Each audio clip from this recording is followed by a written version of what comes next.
you had a good night afterwards as well? Yeah, it's always very difficult to it's a difficult decision to retire from a match. I know no one likes winning like that, and no one likes losing like that. So, nevertheless, I'm really happy with how I played. I'm really happy with my performance, and I hope I can make the best out of the momentum. Okay, is that your first question, please? Alex, you posted about International Women's Day this morning. I just wondered what for you, like how close to equality you think we are in tennis, and what things you'd most like to see to kind of fully achieve that equality.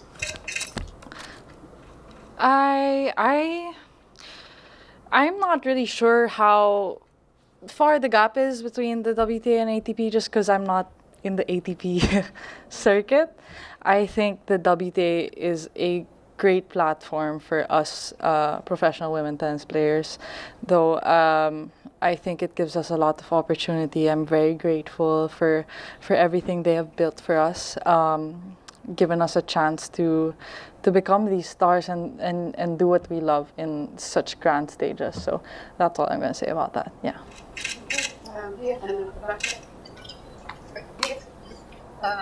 Happy Women International Day today, and congratulations on your victory. Thank you.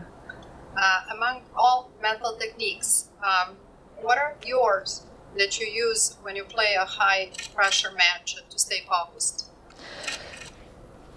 There's no technique that I use specifically. I think I've gained certain experience over the years of how to handle these high-pressure situations. Of course, it's taken up a notch when you're playing big players and when you're playing in big courts. So it's a learning experience for me. What I try to do is just focus on the next thing that I have to do. I try not to think of the bigger picture, and I focus on what I can control. Yeah.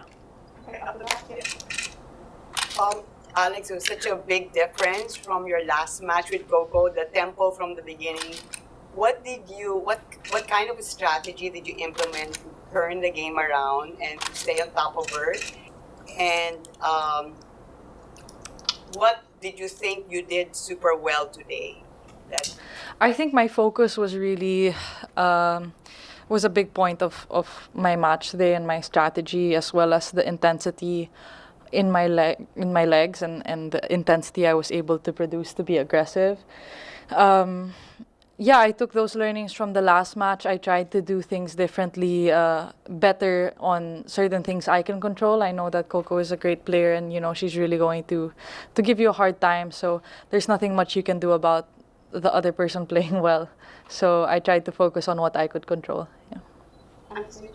Hi, Alex. You have introduced a lot of people to the sport of tennis and coming to tournaments. What do you think tournaments can do to help sort of encourage new fans who are coming into a sport that they might not know about, but are sort of interested in a specific player and want to sort of learn more about the sport?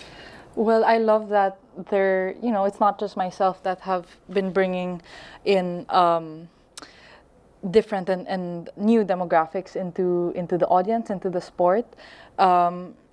Personally, I think one of the ways, I'm not saying that I know everything, but I think one of the ways is for the tennis community in general to develop in certain countries where tennis is not as big as other sports, I would say. So speaking from my experience, tennis has grown so much in my country, right? And I think that really adds to the fact that that they come and they support me, because tennis is so popular now, and so people are developing genuine interest in the sport. Another example of what I'm saying is in Australian Open, there were 4 women from Southeast Asia in the main draw, so that attracted, so it was Lanlana, Mai, Janice, and myself, so that attracted another demographic that maybe was not so present in other years. Or another example is my friend Zeynep. She's from Turkey. She's been pulling in a lot of Turkish people and from the Middle East. So I think if tennis is able to develop in those countries, it will naturally grow the sport and naturally produce high level competitors. That's my opinion. Yeah. Next question. Yeah, Alex, I know every match is different, every tournament's different, but we're a year removed from that magical run you had in Miami. What did you gain from that you could apply here, either in terms of experience, technically, tactically, anything like that?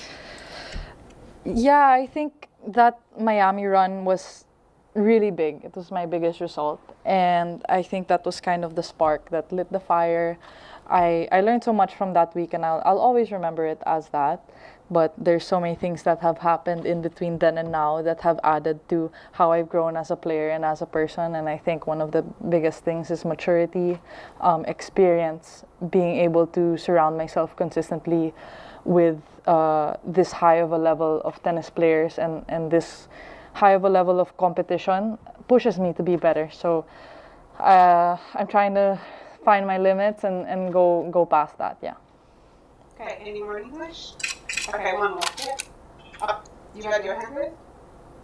Yep. I'm not sure if you saw the draw, but your next match is No Scuba. What are your thoughts about that? I have not thought about it yet. If I'm being completely transparent, I just got off the court. But Linda is an amazing player, very powerful, and even at such a young age, very experienced. So I'm excited. It's my first fourth round in Indian Wells. So I'm going to go in with a good preparation and a lot of motivation. Yeah.